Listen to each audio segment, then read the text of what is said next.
सूरत गुजरात की ये पवित्र कथा, जिसमें भगवान शंकर की अविरल भक्ति को पाने के लिए माघ के महीने में आप सब यहाँ विराजमान हैं। एक कुंभ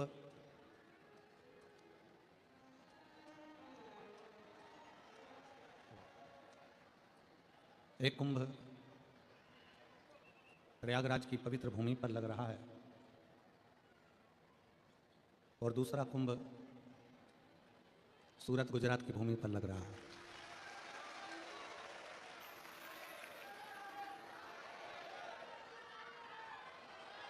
जो नज़ारा आप प्रयागराज की भूमि पर दर्शन करना चाहते हैं, प्रयागराज की भूमि पर जिस नज़ारे का आप दर्शन करना चाहते हैं, वही दर्शन आपको सूरत गुजरात की इस भूमि पर होगा।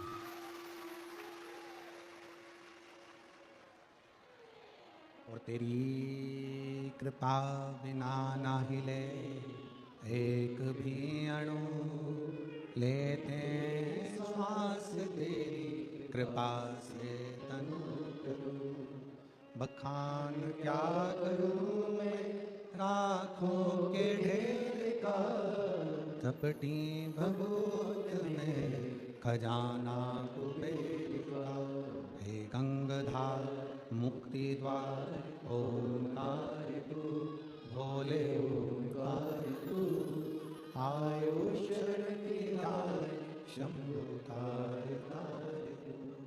बखान क्या करूं मैं राखों के ढेर का, कपटी भभूत में खजाना कुबेर का। हे गंगाधार मुक्ति द्वार ओंकार तू, भोले ओंकार तू।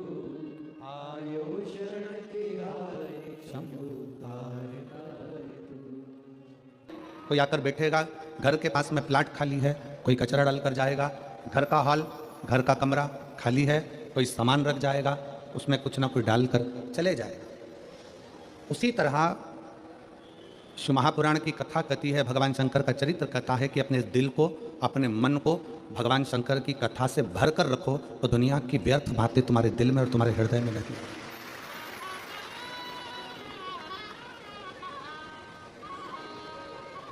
शिव की कथा से,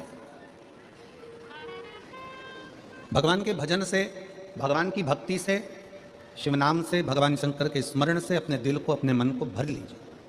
खाली रहेगा तो काम आएगा, खाली रहेगा तो वासना आएगी, खाली रहेगा तो आसक्ति आएगी, तृष्णा आएगा, लोभ आएगा, ये सब प्रवेश करता जाएगा, सब आएगा। खाली नहीं रहेगा तो ना आसक्ति आएगी, ना काम आएगा, ना लोभ आएगा, ना वासना आएगी, ना तृष्णा आएगा, ना आसक्ति, ना क्रोध। खाली पड़ा है तो कोई ना कोई कचरा डालकर जाएगा। प्लाट पास में खाली पड़ा है तो कोई कचरा डालकर जाएगा, कमरा खाली पड़ा है तो कोई ना कोई कुछ सामान डालकर जाएगा, हॉल खाली पड़ा है उसमें कोई कुछ ना कुछ डालकर जाएगा, तुम्हारे पास में जगह खाली पड़ी है कोई ना कोई आकर बैठ जाएगा। दिल, मन, सोच, वृत्ति खाली मत रखो। इसको भगवान शंकर के मंत्र से, भगवान शंकर के नाम से, पंचाक्षर मंत्र नमः शिवाय, षडाक्षर मंत्र ओम नमः शिवाय या श्री शिवाय नमस्तुभ्यम से इस हृदय को भर कर रखो, तो ये व्यर्थ की बातें, व्यर्थ की चीजें हमारे दिल में प्रवेश नहीं करें। क्रोध क्यों आया? क्रोध आने का कारण क्या होता है? क्योंकि हम अंदर से खाली पड़े हैं, तो क्रोध हमारे भीतर में भी बैठ जाता है। अहंकार क्यों आता है? क्योंकि हम अंदर से खाली पड़े, हमारे भीतर अहंकार समाहित हो जाता है। वासना क्यों आ गई? क्योंकि हम अंदर से खाली पड़े हैं तो हमारे भीतर वासना प्रवेश कर जाती है। आसक्ति आ गई, तृष्णा आ गई, अंदर से खाली है तो कोई बात नहीं। रामचरितमानस में तुलसी बाबा ने कहा है कि अपने भीतर शिव के प्रति विश्वास को प्रकट करिए। भगवान शंकर के विश्वास को, भगवान शंकर की भक्ति को और विश्वास को हम जितना दृढ़ बना सकते हैं, जितना दृढ़, शिव को मिलने में देरी नहीं लग सकती। ब्रह्मा ब्रह्म लोक में है, भगवान विष्णु वैकुंठ लोक में, इंद्र इंद्र लोक में और भगवान शंकर मृत्यु लोक में। आप शिव जी को जैसे ही आमंत्रित करते हो, भगवान शंकर को जैसे ही एक लोटा जल चढ़ाते हो, भगवान शंकर से जैसे विनय करते हो, भगवान शंकर से जैसे ही निवेदन करते हो, भगवान शंकर का पंचाक्षर मंत्र का जाप करते हो, जैसे ही नमः शिवाय करते हो, जैसे ही षडाक्षर मंत्र ओम नमः शिवाय कहते हो, जैसे ही श्री शिवाय नमस्तुभ्यम कहते हो, वैसे ही शिव हमारे सम्मुख में आकर खड़े हो जाते हैं। भगवान शंकर हमारी साक्षी में आकर खड़े हो जाते हैं।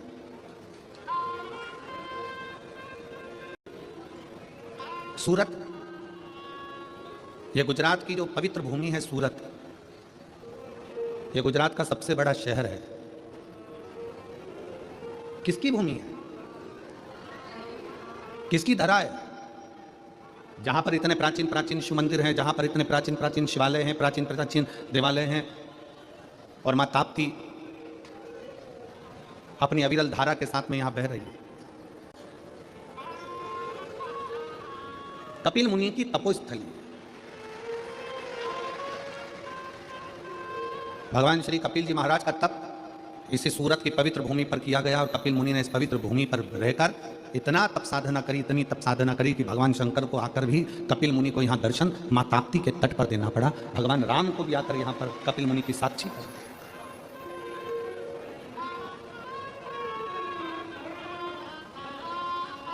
सूरत को डायमंड नगरी कहते हैं। गुजरात की पवित्र भूमि सूरत को डायमंड नगरी कहते हैं, और गुजरात के 2 डायमंड दिल्ली में बैठे हैं।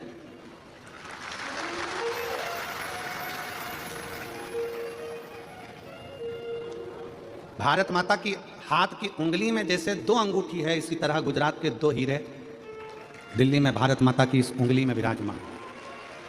एक माननीय प्रधानमंत्री जी श्री नरेंद्र भाई मोदी जी, और दूसरे श्री अमित शाह जी। ये 2 ऐसे हीरे हैं जो भारत की माता की उंगली की अंगूठी में नग की तरह जड़े हुए हैं।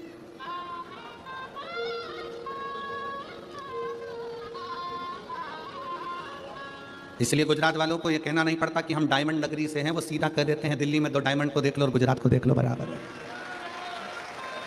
कहना नहीं पड़ता।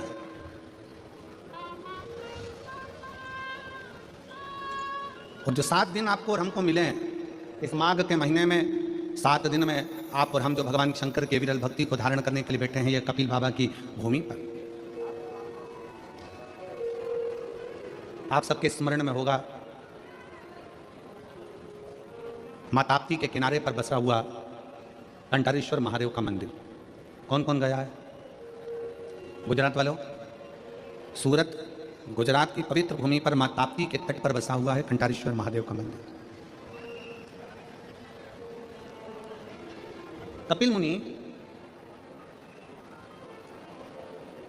अपने कई ऋषियों के साथ में, तपस्वियों के साथ में तप करते करते इस पवित्र धरा पर पहुंच गए।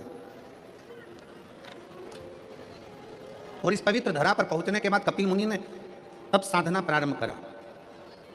कपिल मुनि का एक नियम बड़ा प्रबल था। वो नियम था कि भगवान शंकर को जल अभिषेक करना, शिव जी को जल चढ़ाना।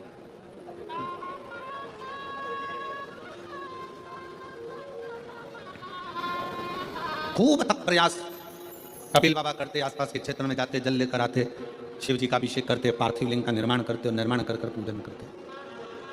हमने पहले भी कथा में कहा है कि पार्थिव पूजन का बड़ा महत्व है, बहुत महत्व। 1000 अश्वमेध यज्ञ का फल यदि एक दिन में, एक घड़ी में, एक पल में अगर पाना है तो अपने घर में एक मिट्टी का शिवलिंग का निर्माण कर कर उसकी पूजन कर कर उसका विसर्जन कर दो, 1000 अश्वमेध यज्ञ का फल तुरंत प्राप्त हो। पार्थिव लिंग पूजन का इतना महत्व। शिव महापुराण में पार्थिव लिंग पूजन का, रुद्राक्ष पूजन का, अन्य शिवलिंग का, उपशिवलिंग का, ज्योतिर्लिंग का, उप ज्योतिर्लिंग का, सबका वर्णन। अब हम जितना उसमें से ग्रहण कर सकते हैं, जितना हम भगवान शंकर की भक्ति कर सकते हैं, जितना हम भजन कर सकते हैं, जितना हम स्मरण कर सकते हैं, ये आप और हमारे ऊपर निर्भर करता है।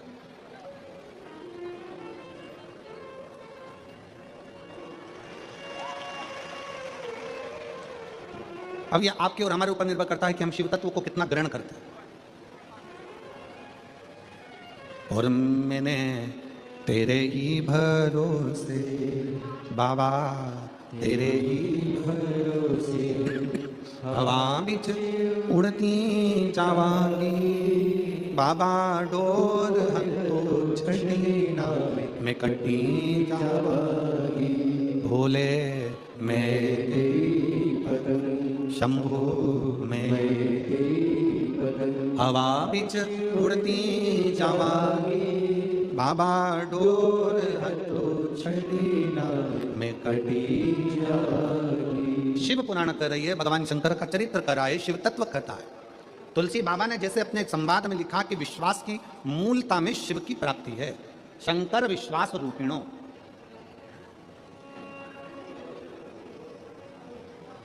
आप जितना शिव पर भरोसा करेंगे, आप जितना शंकर पर भरोसा करेंगे, आप शिव को जितना प्राप्त करना चाहते हो उससे ज्यादा, शंकर को अगर प्राप्त करना चाहते हो तो उससे ज्यादा अपने दिल में, अपने मन में भगवान शंकर के प्रति भरोसे को, विश्वास को दृढ़ बनाना पड़ेगा।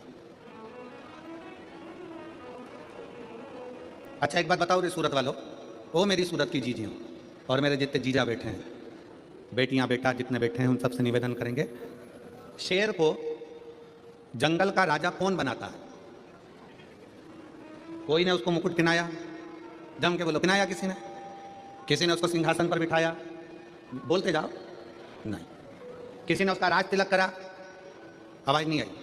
नहीं। किसी ने उसको प्रमाण पत्र दिया कि तुम जंगल के राजा हो? नहीं। उसको राजा बनाया किसने? और तुम सब, हम सब कहते हैं जंगल का राजा शेर है। शेर को ना तो किसी ने राज तिलक करा, शेर को ना किसी ने प्रमाण पत्र दिया, शेर को ना किसी ने जंगल का राजा बनाया, तो भी सब कहते हैं कि जंगल का राजा शेर है। ना प्रमाण पत्र दिया गया, ना राज्याभिषेक कराया गया, ना सिंहासन पर बिठाया गया, ना राज सत्ता दी गई, ना कोई राज तिलक करा गया, तो भी शेर जंगल का राजा कहलाता है। क्योंकि शेर को प्रमाण की जरूरत नहीं पड़ती, शेर अपने बल पर, अपनी मेहनत पर, अपनी लगनता से जंगल का राजा बनता है।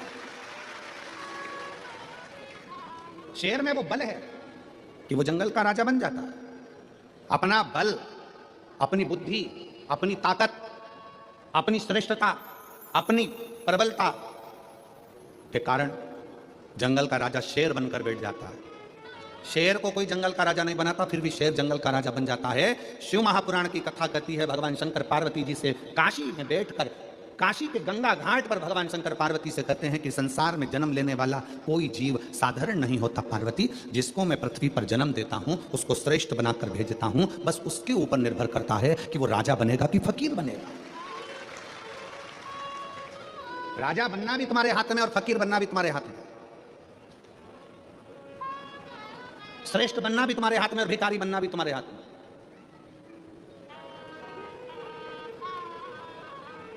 किसी ने जंगल के राजा को, शेर को राजा नहीं बनाया, किसी ने शेर को राजपाट नहीं दिया।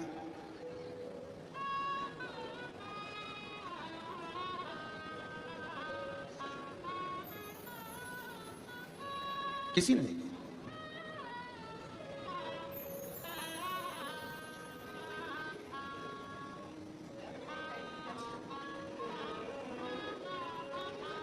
बस शेर की प्रबलता, शेर की बुद्धि, शेर का विवेक, शेर के भीतर की श्रेष्ठता शेर को जंगल का राजा बना देती है।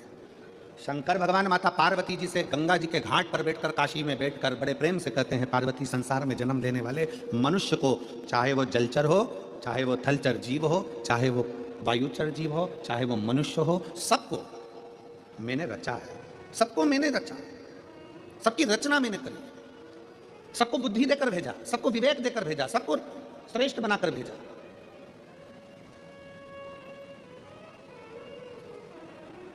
पार्वती, बस अपने बल का प्रयोग कहां करना है, अपनी बुद्धि का प्रयोग कहां करना है। दुनिया के कई लोग हैं जिनको बल का प्रयोग करना भी नहीं आता,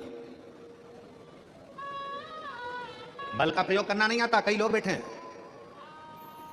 यहां पंडाल में भी, कई बैठे होंगे, और कई लोग आस्था चैनल पर कथा सुन रहे होंगे, कई लोग फेसबुक पर कथा सुन रहे होंगे, जिनको अपने बल का प्रयोग करना नहीं आता। एक व्यक्ति अपने बल का प्रयोग कहां करता है, करेगा तो किसी कमजोर व्यक्ति पर करेगा, अपने बल का प्रयोग करेगा तो किसी गरीब बड़े पर करेगा, बल का प्रयोग करेगा तो किसी साधारण व्यक्ति पर करेगा, और बल का प्रयोग करेगा तो अपने घर में रहने वाली अपनी पत्नी पर, अपने घर की स्त्री पर करेगा। तुम में अगर इतना बल है तो बॉर्डर पर अपने बल का प्रयोग कर बताओ। अपने बल का प्रयोग कहां करना है? कोई झूठ बोल रहा है, वहां बल का प्रयोग कर बताओ। कोई असहाय व्यक्ति पर, कहीं गाय कट रही है, गौ माता काटी जा रही है, वहां अपने बल का प्रयोग कर बताओ। कहीं पर सनातन धर्म को हानि हो रही है, कहीं पर सनातन धर्म को चोट पहुंचाई जा रही है, वहां अपने बल का प्रयोग कर बताओ, तो तुम बलवान माने जाओगे। एक स्त्री पर हाथ उठाने से कोई बलवान नहीं होता, अपने घर के छोटों को चिल्ला देने से कोई बल का प्रयोग नहीं होता, अपने घर के बुजुर्ग माता पिता पर गुस्सा दिखाने से बल का प्रयोग नहीं होता। किसी साधारण सहज सीधे से व्यक्ति पर अपशब्द कह देने से, गाली बोल देने से बल का प्रयोग नहीं होता। बल का प्रयोग वहां होता है जहां पर हमारे सनातन धर्म को अगर कोई गाली दे रहा हो और आप डट कर खड़े होकर कह दो कि तू गाली देने वाला कौन होता है, तो समझे कि आपके बल का प्रयोग है। गौ माता कट रही है, कोई कसाई अगर गाय को काटने के लिए जा रहा है, उस गौ माता को बचाकर अपने बल के माध्यम से, अपनी बुद्धि के माध्यम से लेकर आ जाओ, तो समझना कि तुमने बल का प्रयोग करा। वो बल किस काम का? पत्नी बेचारी कुछ बोली और तुमने धड़ला के उत्तर दिया। क्रोध में आकर हाथ उठा लिया, क्रोध में आकर सब्जी भाजी फेंक दी, क्रोध में आकर सामान फेंक दिया, क्रोध में आकर कपड़े फेंक दिए, क्रोध में आकर बच्चों को फेंक दिया। ये बल नहीं है, इसको बलता नहीं कहेंगे।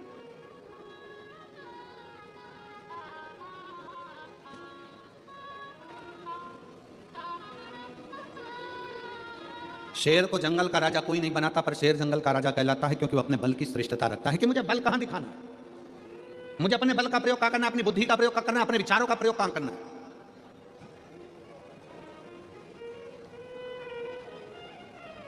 और जिस दिन आप जान गए कि मुझे भगवान ने व्यर्थ में पैदा नहीं करा, भगवान शंकर कहते हैं, पार्वती जी काशी में गंगा जी के घाट पर कहते हैं, मैंने संसार में जिसको जन्म दिया उसको सब कुछ देकर भेजा है, बस उसको अपनी श्रेष्ठ बुद्धि का प्रयोग कहां करना है, उसको अपने बल का प्रयोग कहां करना है। दुनिया में ऐसा कोई काम नहीं है जो ना हो, बस आपके भीतर का विश्वास, आपके भीतर का भरोसा आपको मजबूत बनाकर उस कार्य के प्रति सफलता देता है। शक्कर और संत ये दोनों एक समान होते हैं।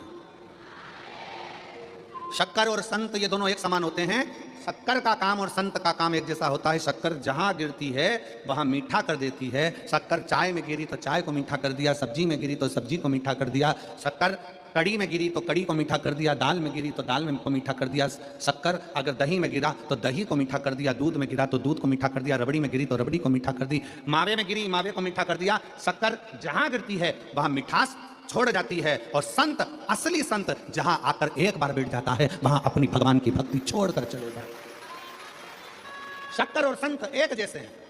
शक्कर भी मिठास दे जाती है और संत भी अपनी मिठास तक छोड़ता है, अगर असली है तो।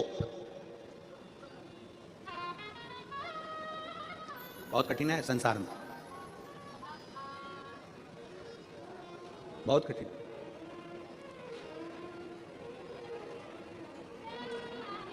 आज के जमाने में असली घी मिलना बहुत कठिन है।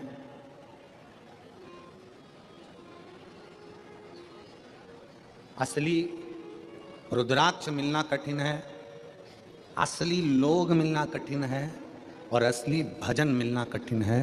दुनिया का सबसे कठिन काम है आपके भीतर का असली भजन, असली भजन।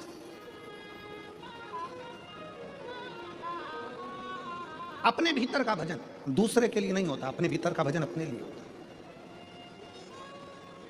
और मेरे भोले तेरा सहारा है, मेरे भोले तेरा सहारा है, मेरी नैया का तो किनारा है, मेरी नैया का तो किनारा है।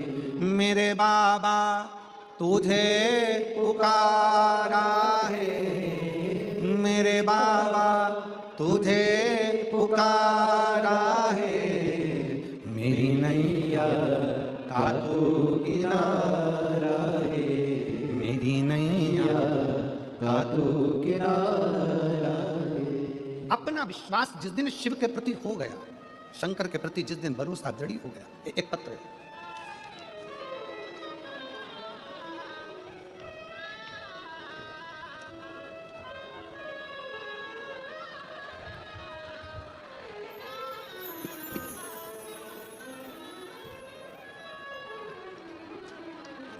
सुनीता देवीदास जगताप होने में समय लग गया। तब मेरी छोटी लड़की के घर की उसकी ननंद आई थी उसको मिलने के लिए। वो सीहोर का रुद्राक्ष लेकर आई और उसने कहा शंकर भगवान के मंदिर में जाओ, एक लोटा जल चढ़ाओ और वो जल चढ़ा हुआ लाकर इसके शरीर में लगाना प्रारंभ करो। कुछ खाने का अगर डॉक्टर अनुमति देता है तो उसको उसमें जल शिव जी का चढ़ा हुआ दो। रुद्राक्ष को तांबे के कलश में गलाया, शिव जी को जल चढ़ाया, शंकर जी का चढ़ा हुआ जल लाकर उसके शरीर में लगाना देना प्रारंभ करा। 13 दिन निकल गए। 13 दिन तक वो पहचान नहीं पाया, आंख नहीं खोल पाया। 14वें दिन तब उसने पहली बार अपनी आंख खोली और धीरे धीरे उसके दिमाग ने काम करना प्रारंभ करा। समय आने पर डॉक्टर ने उससे कह दिया, इसको लेकर चले जाओ। हो सकता है इसकी याददाश्त पहचान करने में इसको 6 महीना, 6 साल, 4 साल, 8 साल, 10 साल कितना भी लग सकता है। हम उसको लेकर आ गए।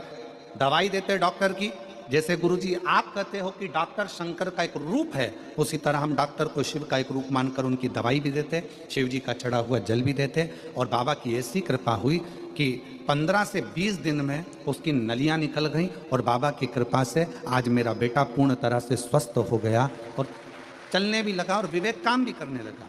मेरे बेटे के दोनों फोटो लगा रही हूँ, अगर बच्चा आया हो तो उसको लेकर आ सकते हैं। पहला फोटो जिसमें बच्चे के दिमाग ने काम करना बंद करा, और दूसरा फोटो जब मेरा बच्चा वापस स्कूल जाना प्रारंभ कर दिया। एलईडी के माध्यम से आप उन फोटो को देख सकते हो, और अगर बच्चा आया हो तो उसको ला सकते हैं। एक विश्वास, एक भरोसा, एक दृढ़ता शिव के प्रति, शंकर के प्रति।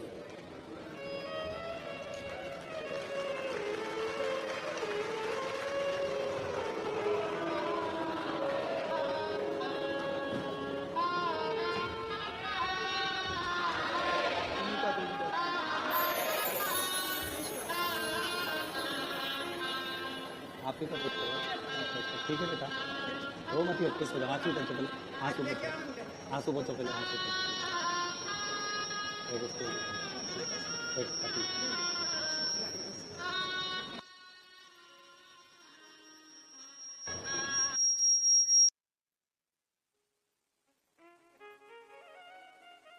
एक दृढ़ता, एक विश्वास, एक भरोसा, एक दृढ़ता।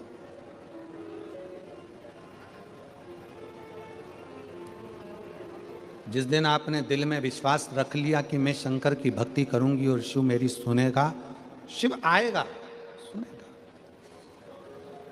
शक्कर का काम है मिठास छोड़ देना, और संत का काम है कि अपने हृदय में जो शिव तत्व है, अपनी वाणी में जो शिव तत्व है, अपने दिल में जो शिव तत्व है, वो जनमानस पर देना।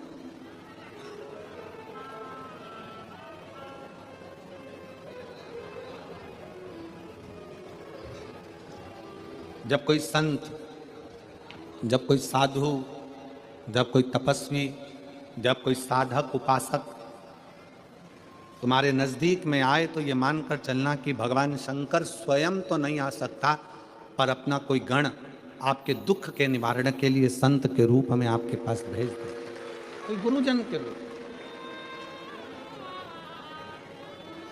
कोई तपस्वी जन के रूप।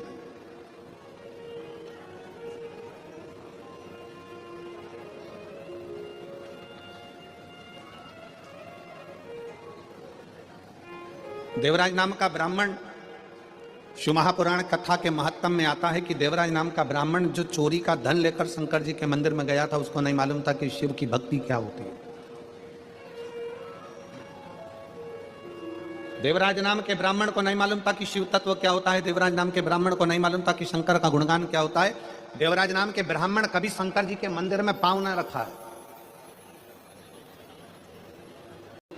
और यदि अपने परिवार में, अपने कुल में कोई शंकर जी के मंदिर गया होता है, शिव जी को एक लोटा जल किसी ने चढ़ाया होता है, किसी ने शंकर जी का गुणगान करा होता है, कोई ने भगवान शंकर की अविरल भक्ति को धारण करा होता है, तो ये निश्चित है अगर शिव तत्व हमारे घर में कभी हुआ है तो हमारे घर में शंकर भगवान का चढ़ाया गया जल का फल केवल 7 पीढ़ी तक नहीं रहता, 71 पीढ़ी तक वो जल का फल चलता ही रहता। और वही देवराज के साथ में हुआ। देवराज नाम के ब्राह्मण के साथ हुआ क्या? देवराज कभी शंकर जी के मंदिर नहीं गया था, शंकर की स्तुति नहीं करी थी, शिवालय नहीं गया, शंकर जी को एक लोटा जल नहीं चढ़ाया। पूरा जिंदगी देवराज की निकल गई, पूरी जिंदगी पर शंकर की भक्ति नहीं कर पाए। चोरी का धन लेकर शिव जी के मंदिर में गया तो क्यों गया? क्योंकि इसके माता देवराज नाम के ब्राह्मण की मां शंकर के मंदिर में जाकर एक लोटा जल चढ़ाती थी, शंकर की आराधना करती थी। उस जल का फल देवराज को मिला, उस जल का फल देवराज को प्राप्त हुआ। और सारी समस्या का हल, जरा जम के बोलो जरा, सारी समस्या का हल एक लोटा जल। आप जब विश्वास के साथ भगवान शंकर को जल चढ़ाते हो, तुम्हें लगता है कि हो सकता है भगवान मेरी नहीं सुन रहा, मैंने इतने दिन से पशुपति व्रत करा, मैंने भगवान शंकर की भक्ति करी, मैंने श्री शिवाय नमस्तुभ्यम जपा, मैंने ये करा, मैंने वो करा, मैंने सब कुछ करा और भगवान नहीं सुनता। थोड़ा समय लग सकता है, थोड़े समय में देरी हो सकती है।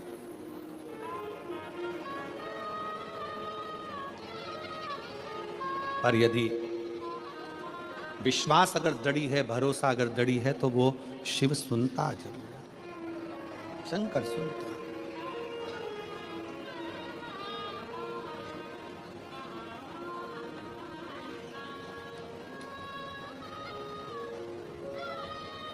वो सुनेगा जरूर, थोड़ा देरी हो सकती है। आप लोग कितनी संख्या में, लाखों की संख्या में शिव महापुराण की कथा सुनने के लिए सूरत में आए हो, तो क्या वो कहते हैं, हमारे यहाँ पर सहज भाषा में कहते हैं, अगर गाय का गोबर अगर गिरा है तो वो धूल लेकर उठता है, शंकर का भक्त अगर शिव महापुराण में गया है तो कुछ ना कुछ लेकर जाता जरूर।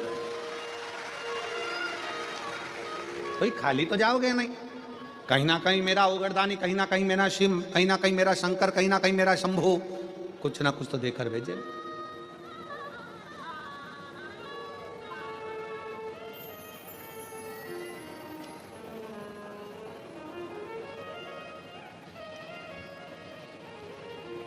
और महाराज बस हृदय शिव से लगाना है, दिल शंकर से लगाना।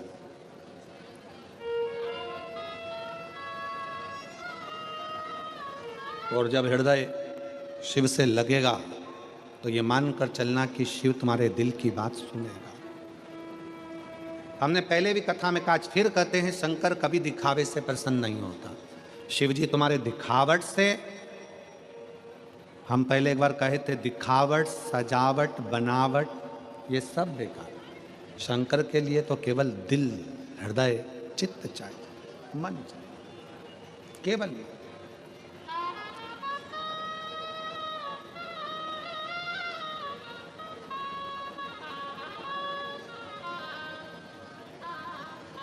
दिल से उसको बाजो। एक बद्रीनाथ कौन कौन गया, जरा हाथ उठा। बद्री विशाल जी के दर्शन किस किसने करें? बद्रीनाथ, हाथ उठाओ जो बद्रीनाथ गया है कभी। बहुत सारे लोग गए हैं, रखो।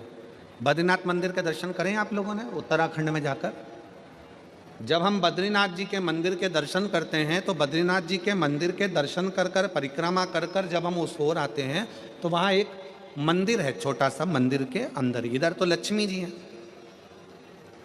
बद्रीनाथ जी का हम दर्शन करते हैं तो इस हाथ पे लक्ष्मी जी हैं और इधर घंटा कर्ण भगवान का मंदिर। एक और लक्ष्मी जी हैं, दूसरी तरफ घंटा कर्ण भगवान। किस किसने दर्शन करें घंटा कर्ण के? बद्रीनाथ गए होगे तो इधर लक्ष्मी जी का दर्शन करा होगा, इधर बद्रीनाथ थे, और परिक्रमा मार्ग में जब चलते हैं तो इधर लक्ष्मी जी और परिक्रमा इधर पूर्ण करते हैं तो घंटा कर्ण। कौन है घंटा कर्ण?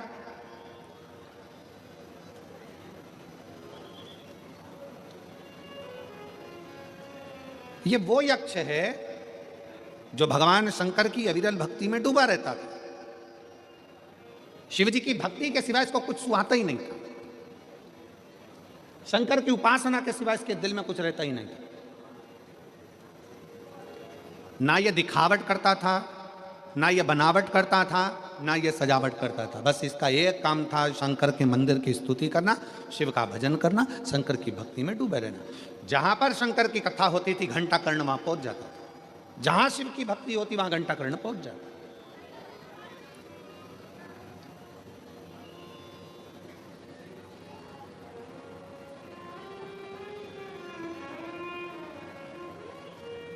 आप लोगों के घर के अंदर घंटी है, वो गरुण घंटी, छोटी सी रहते, बजाते हैं। काहे के लिए बजाते हैं उसको?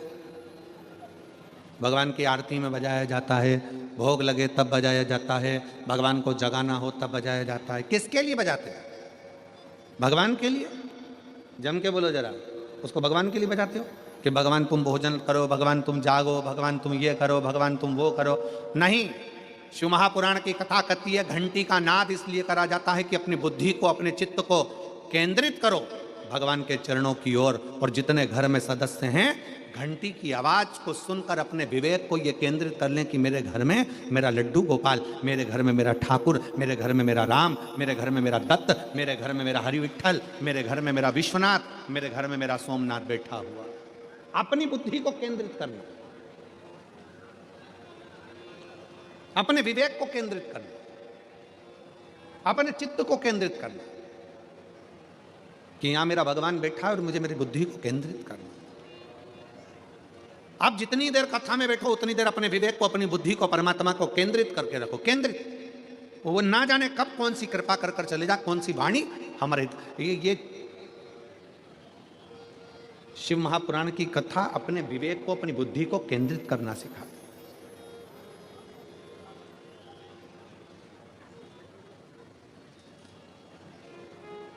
शिव तत्व की ओर चलना है। घंटाकर्ण का नियम था, कहीं की बात नहीं सुनता था घंटाकर्ण। घंटाकर्ण का नियम था कि घंटे की आवाज को अपने कानों में, उसने क्या कर कर रखा था कि बड़े बड़े घंटे अपने कानों में लटका कर रखे थे। बड़े बड़े घंटे, घंटों को लटकाने का कारण केवल इतना था कि व्यर्थ की बात मेरे कानों में ना जाए, व्यर्थ की बात मेरे कानों में ना जाए। इसलिए वो कानों में बड़े बड़े घंटे लटका कर रखता था। उसकी आवाज जब कहीं से निकलता था, तेज तेज चलता था, मुख को हिलाता था, घंटों की आवाज करता था कि कहीं से कोई शंकर की निंदा मेरे कानों में ना जाए, शिव की स्तुति केवल मेरे कानों में जाए, इसके सिवा शंकर की ना निंदा, ना किसी का कोई बात, ना निंदा, ना चुगली, ना कुछ आड़े टेढ़े शब्द मेरे कानों में जाए। आज के ज़माने में दुनिया के लोग जब घर के बाहर से निकल कर जाते हैं तो ये सोच कर जाते हैं कि पड़ोसी के घर में झगड़ा क्यों हो रहा है, पूरी बात सुनकर जाना। घंटाकर्ण इससे दूर था। घंटाकर्ण को ये बातें अच्छी नहीं लगती थी कि कोई निंदा कर रहा है, चुगली कर रहा है, बुराई कर रहा है। अभी रायपुर की कथा में, अभी हाले कोसा की कथा में हमने एक बात कही थी, अपनी बड़ाई और दूसरे के घर की लड़ाई जिस दिन तुमको अच्छी लगने लगे तो समझ लेना कि तुम बर्बादी के सिरे पर आकर खड़े हो गए। हाले कोसा की कथा में कहा था, अपनी बड़ाई, अगर आप अपनी बड़ाई आपको अच्छी लगने लगे, मैंने ऐसा करा, मैंने वैसा करा, मैंने वैसा करा, मैंने वैसा करा, समझ लेना आप बर्बादी के सिरे पर आकर खड़े हो गए।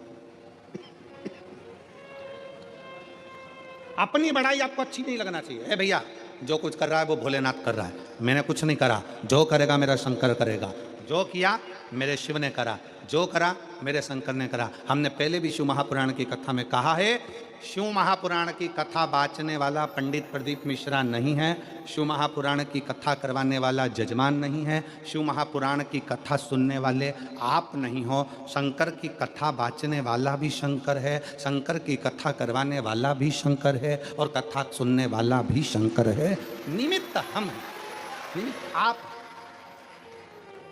स्वयं की बड़ाई और पड़ोसी की लड़ाई अगर आपको अच्छी लग रही है तो समझ लेना कि आप जिंदगी में कभी आगे नहीं बढ़ सकते, आप फेल, आप सक्सेस हो ही नहीं, क्योंकि आपको लगता है मैंने करा, मैंने करा, मैंने करा, मैंने करा। शिव महापुराण की कथा कहती है वो तो भोलेनाथ को कराना था इसलिए कर दिया, आपको आगे बढ़ाकर आपका हाथ परमात्मा ने पकड़ कर आगे कर दिया, वो उसकी कृपा।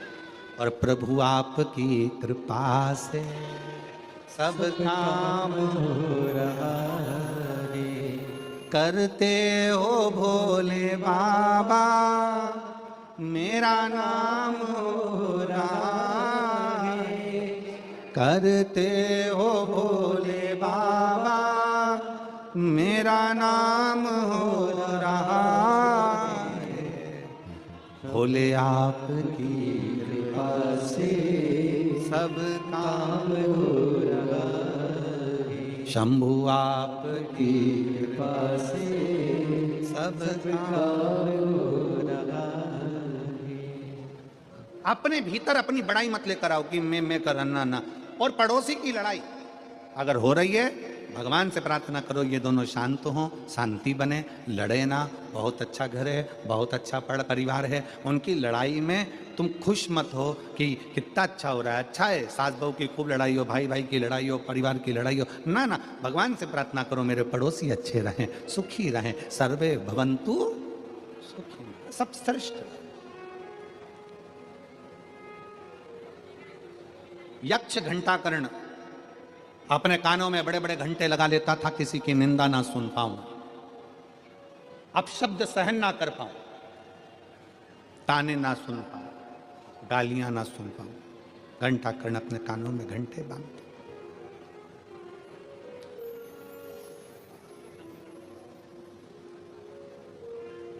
अपने भीतर गलत सुनो ना।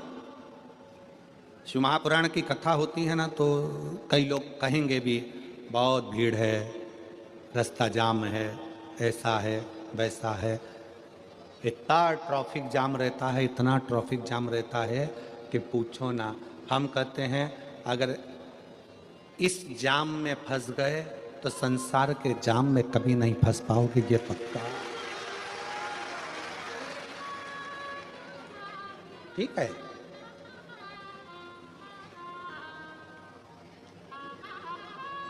शिव महापुराण को इतनी सरलता से तो मिलती नहीं है। अब अभिमान पाटिल जी करा रहे हैं, या सुनील पाटिल जी, सम्राट पाटिल जी, संदीप पाटिल जी, पाटिल परिवार आगे रहकर अगर इस कथा का आयोजन करा है, तो ये मानकर चलो कहीं शंकर भगवान ने इनका हाथ पकड़ा है तो आप लोगों के लिए ही तो पकड़ा है। कहीं शिव कृपा हुई है तो आप लोगों के लिए तो हुई है ना।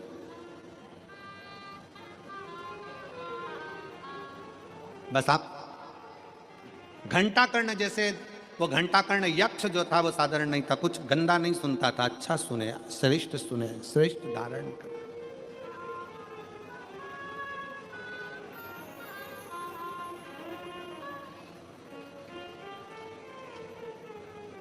हमारे सूरत के ही सोमानी जी यहाँ बैठे हुए हैं, कई कथाओं के यजमान बने हैं और कई कथाओं के मुख्य यजमान बनकर कथा का आयोजन करवाए। जब अभिमान पाटिल जी, सुनील पाटिल जी, सम्राट पाटिल, संदीप पाटिल जी ने जब कथा ली तो सबसे पहला फोन इन्हीं का सीहोर पहुंचा और सोमानी जी ने सूचना दी कि गुरुजी हमारे सूरत में कथा आ रही है और पाटिल परिवार कथा करा रहा है। हम तो समझते हैं कि शंकर का ही कोई भाव होगा जो शिव जी ने सूरत को कथा दी। साधु था, साधु। शिव तत्व इसी को कर, अच्छा धारण करो, अच्छा सुनो, अच्छा धारण करिए, होगा। घंटाकर्ण जैसे 7 दिन की कथा में आप भी अपने कानों में घंटा भले मत बांधो, पर शिव पुराण के शब्दों को बांधो, शिव पुराण के शब्दों को धारण।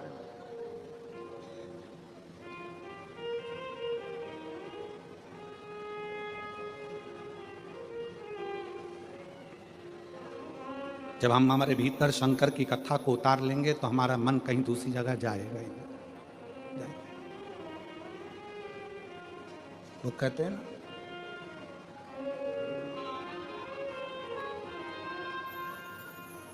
मैं तो बैठी थी गंगा किनारे, मैं तो बैठी थी गंगा किनारे,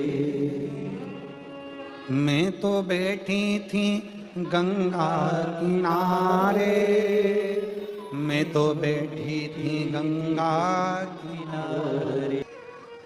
भगवान देवादिदेव महादेव शिव ओगड़दानी त्रिकालदर्शी कैलाशी अविनाशी शंकर की कथा करें। हम कानों में भले घंटाकर्ण जैसे घंटे ना बांधे, पर अपने कानों को हम कचरे का डब्बा भी ना बनाए। बुराई, निंदा, चुगली अपने भीतर प्रवेश ना होने दो।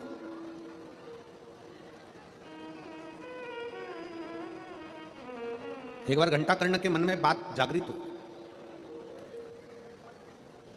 कि शिवजी किसका भजन करते हैं,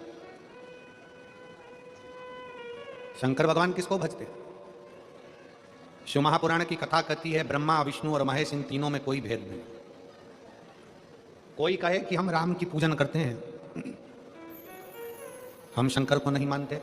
कोई कहे हम शंकर की पूजन करते हैं, राम को नहीं मानते। कोई कहे हम कृष्ण की पूजन करते हैं, शिव को नहीं मानते। कोई कहते हैं हम शिव की पूजन करते हैं, कृष्ण को नहीं मानते। ये भेद ना करें।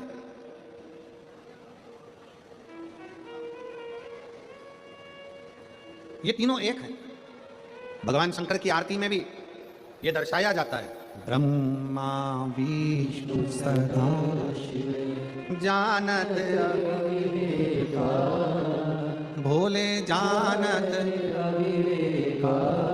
और प्रणवाक्षर के ओम अक्षर के मध्य यह तीनों। इन तीनों में कोई भेद नहीं, ना ब्रह्मा जी में भेद है, ना भगवान विष्णु में भेद है, ना भगवान शंकर में भेद है। ये तीनों सम है, तीनों एक हैं, तीनों का स्वरूप एक है। भगवान घंटाकर्ण के मन में, यक्ष घंटाकर्ण के मन में यह बात आ गई कि भगवान शंकर भजन किसका करते हैं। एक बार घंटाकर्ण भगवान नंदी के पास पहुंच गए और नंदी से जाकर निवेदन करा, ये बताओ कि शिव जी किसको भजते हैं। नंदी ने मुख से कह दिया कि भगवान शंकर तो नारायण का भजन करते हैं। नारायण का भजन? हाँ। घंटाकर्ण ने विचार कर लिया कि जिस नारायण का भजन शिव करते हैं उनका भजन मैं भी एक बार करके देखूं। घंटाकर्ण शंकर भगवान से प्रार्थना कर कर शिव जी से विनय करने लगे कि मुझे नारायण की भक्ति दीजिए, मैं नारायण का भजन करना चाहता हूं। काशी में कर्ण घंटेश्वर भगवान का मंदिर है। अगर आप लोग कभी काशी में दर्शन करने जाएं तो कर्ण घंटेश्वर मंदिर का दर्शन जरूर करिएगा कि पूरे यक्षों में, महाराज जी, पूरे यक्षों में एक यक्ष ऐसा है जो भगवान शंकर का भी पार्षद है और भगवान नारायण का भी पार्षद है, जो भगवान शिव का भी भक्त है और भगवान नारायण का भी भक्त है। शिव स्तुति भी करता है, भगवान नारायण की स्तुति भी करता है। घंटाकर्ण ने जैसे ही काशी में बैठकर तप किया, भगवान शंकर कर्ण घंटेश्वर के रूप में प्रकट हो गए, एक शिवलिंग के रूप में प्रकट हुए। और शिवलिंग के रूप में प्रकट होकर भगवान शंकर ने कहा, मांगो तुमको क्या चाहिए। शंकर तो उगड़ी है, शिव जैसा दयालु तो संसार में कौन होगा। बड़ा सरल सहज, एक लोटा जल चढ़ाओ और शंकर को अपना बनाओ। कितना लोटा जल? एक लोटा। ना उसको तुम्हारा धन चाहिए, ना दौलत चाहिए, ना संपदा चाहिए, ना सत्ता चाहिए, ना वैभव चाहिए, उसको तुमसे कुछ नहीं चाहिए। चाहिए तो केवल सारी समस्या का हल। क्या करें? नारायण भगवान के भी प्रिय हुए और शिव के भी प्रिय।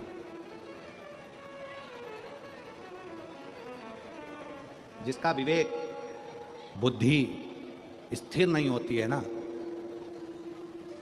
उसको एक लोटा जल, एक दुर्वा की जो डंडी है वो अशोक सुंदरी की ओर हो। थोड़ा ध्यान देना। कई लोग कहते हैं कि मेरे पति की बुद्धि स्थिर नहीं रहती, कोई कहता मेरी पत्नी की बुद्धि स्थिर नहीं रहती, कोई कहता बेटा की बुद्धि स्थिर नहीं है, कोई कहता बेटी की बुद्धि स्थिर नहीं है। कई डॉक्टर कह देते हैं कि इसको मिर्गी का दौरा आने लगा या इसको ये दौरा आने लगा। तो उस समय पर थोड़ा ध्यान देंगे। ये शिवलिंग जलाधारी, ये जल बहने का स्थान, गणेश कार्तिकेय, बीच में अशोक सुंदरी, ये पार्वती जी का हस्तकमल, ये शिवलिंग शंकर भगवान का प्रतीक। ऊपर से जो एक एक बूंद पानी गिर रहा है, शंकर जी की 5 बेटियां जया, विषहरा, शामली बारी, दौतली और देव, ये ऊपर से जल गिराते। एक बेलपत्र, डंडी का मुख अशोक सुंदरी की ओर, एक दुर्वा, डंडी का मुख अशोक सुंदरी की ओर। और जल चढ़ाने का स्थान 3।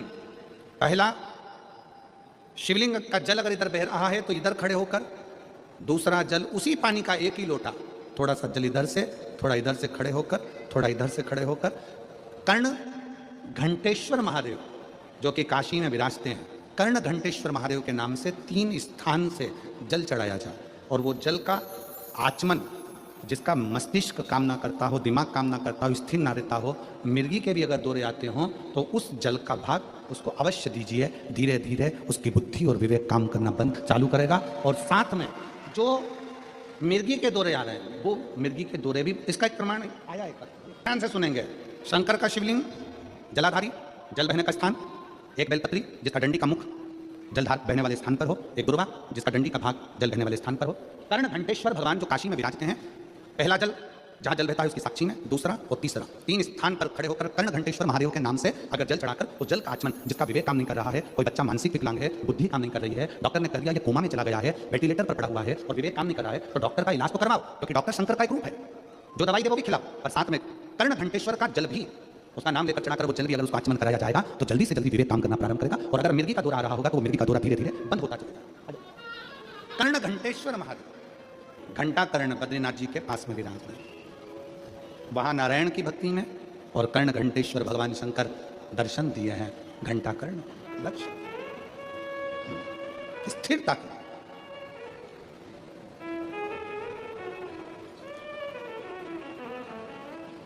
मन का स्थिर होना जरूरी है। देवराज नाम का ब्राह्मण जब भगवान शंकर के मंदिर में चोरी का धन लेकर गया था, उसको यह अंदाजा नहीं था कि चोरी का धन लेकर मैं क्यों जा रहा हूं, किस लिए जा रहा हूं, उसकी चित्तवृत्ति में यह नहीं था। हम जब भगवान शंकर को एक लोटा जल चढ़ाते हैं, कई लोग तो कोई अपनी एक समस्या होती है, एक दुख होता है जिसको भगवान को कह देते हैं, शिव पुराण कहती है, पर भगवान शंकर को जल चढ़ाने वाले का एक दुख एक समस्या नहीं, भगवान शंकर को जल चढ़ाने वाले की सारी समस्या सारा दुख समाप्त हो जाता है, सारी समस्या। बोल बम का नारा है, सारी समस्या का हल, सारा दुख सारी कथा समाप्त हो। शिव कथा का देवराज नाम का ब्राह्मण चोरी का धन लेकर शंकर के मंदिर में गया, उसको ज्ञात नहीं है कि मेरी बुद्धि में आखिर आया क्यों। ऐसे संवाद हमारी बुद्धि में कैसे आ जाते हैं कि हम भगवान की कथा में चले जाएं, मंदिर चले जाएं, देवालय चले जाएं, शिवालय चले जाएं, आखिर हमारे पास में ऐसा क्यों, ऐसा किस लिए।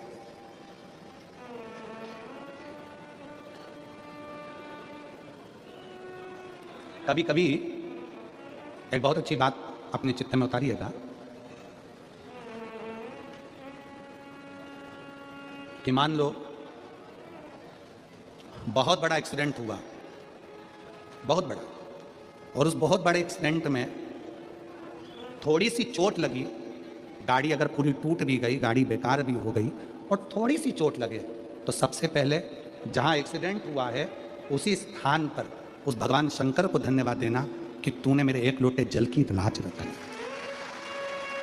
तूने एक लोटा जल की लाज रख ली। परिवार का कोई सदस्य, परिवार का कोई व्यक्ति, परिवार का कोई एक बुजुर्ग हो, जवान हो, बूढ़ा, बच्चा, कोई शंकर के मंदिर में हमारे घर का जरूर गया होगा जिसने एक लोटा जल चढ़ाया होगा। उस जल का फल कहीं ना कहीं हमारी विपदा की घड़ी में हमारे सम्मुख में आया होगा। विपदा की शिव कथा करें, भगवान शंकर का संवाद करा, शिव महापुराण की कथा करें।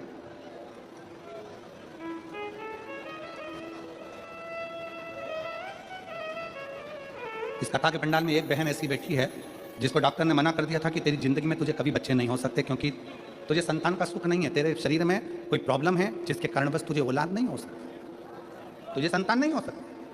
पर मैं उस बहन को कर रहा है, मेरा पूर्व का कर्म अच्छा होगा जो मेरे चोरी का धन लेकर भी शंकर के मंदिर में पहुंचा हूं, और चोरी का धन लेकर शिव के मंदिर से जैसे बाहर निकला, बेलपत्री के वृक्ष के नीचे उसके प्राण छूट गए, प्राण छूट। किसी बेटी से पूछो जिसको 3 साल की उम्र से मिर्गी के दौरे आते हो, पूरा दिन दिन पड़ी रहती हो, उठ भी ना पाती हो, पढ़ भी ना पाती हो, एग्जाम भी ना दे पाती हो, अगर वो बेटी आज पूर्ण तरह से अच्छी होकर खड़ी हो तो ये बाबा देवाधिदेव महादेव की कृपा, शिव तत्व की प्राप्त। शंकर डॉक्टर ने संतान नहीं होगी ये कह दिया था क्योंकि कुछ खराबी के कारण, और बाबा की कृपा से, तुम लोकेश्वर महादेव की कृपा से सफेद आंकड़े की जड़ का प्रयोग करा और बाबा ने 2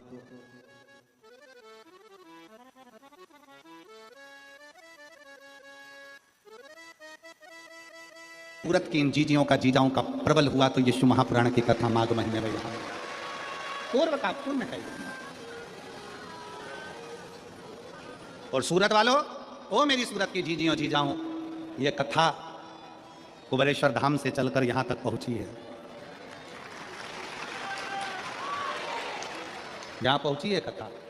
बाबा से प्रार्थना करना कि दिल से आप इस कथा का लाभ।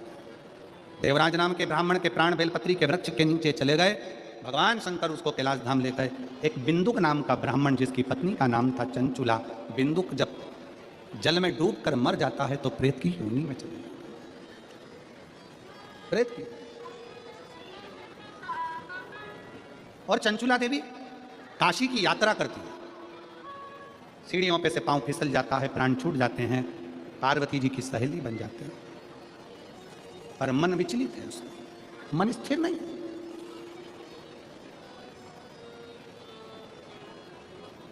मन में सोचती है कि मेरे पति की मुक्ति नहीं है, मेरे पति का मोक्ष नहीं हुआ, उसकी मुक्ति नहीं है। कई लोग शिव महापुराण की कथा में अपने पूर्वजों का फोटो लाते हैं, कोई चित्र लाता है, कोई नाम लेता है, कोई स्मरण करता है। उसका कारण क्या होता है?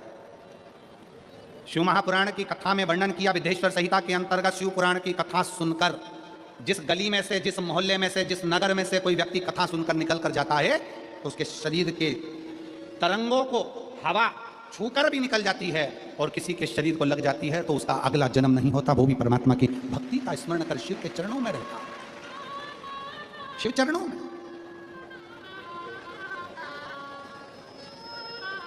और कितने पुण्य वाले हो गए, कितने भाग्यशाली हो आप सब जो भगवान शंकर की अविरल कथा का तत्व ग्रहण कर सुन रहे। 16 तारीख से 22 तारीख तक ये कथा सूरत में चलेगी, गुजरात में।